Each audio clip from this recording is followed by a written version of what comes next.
Hoş gördük, değerli izleyiciler. Ülkede ve dünyada baş verən ən son xəbərlərdən anındaca xəbərdar olmaq üçün Günlük Xəbərlər YouTube kanalımıza abunə olun və bildirişləri açmağı unutmayın. Azərbaycanda fevralın 5-də gözlənilən hava şəraiti açıqlanıb. Bu barədə Milli Hidrometeorologiya Xidməti məlumat yayıb. Bildirilib ki, Bakıda və Abşeron yarımadasında hava şəraitinin dəyişkən buludlu olacağı, arabir tutulacağı, əsasən yağmursuz keçəcəyi gözlənilir. Lakin 4-dən 5-nə keçən gecə və axşam bəzi yerlərdə yağıntılı olacağı, qar yağacağı ehtimalı var. Arabir güclənən şimal-qərb küləyi gündüz şimal-şərq küləyi ilə əvəz olunacaq. Havanın temperaturu gecə 2 dərəcə şaxtadan 1 dərəcəyə də isti, gündüz 2-dən 4 dərəcə isti olacaq.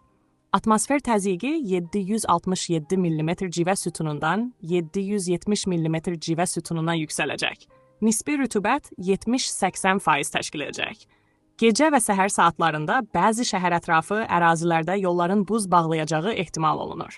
Azərbaycanın rayonlarında bəzi yerlərdə arabir yağıntılı olacağı, qar yağacağı gözlənilir. Ayrı-ayrı yerlərdə intensiv olacağı ehtimalı var. Səhər yağıntılar tədricən kəsiləcək, gündüz əsasən yağmursuz keçəcək. Bəzi yerlərdə arabir duman olacaq. Mülayim qərb küləyi əsəcək.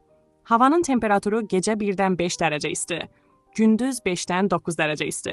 Dağlarda gecə 3-dən 8 dərəcə şaxta, yüksək dağlıq ərazilərdə 8-dən 13 dərəcə şaxta, gündüz 0-dan 3 dərəcə şaxta olacaq. Əsasən dağlıq və dağətəyi rayonlarda yollar buz bağlayacaq. Günlük Xəbərlər YouTube kanalımıza abunə olmağı və videonu bəyənməyi unutmayın.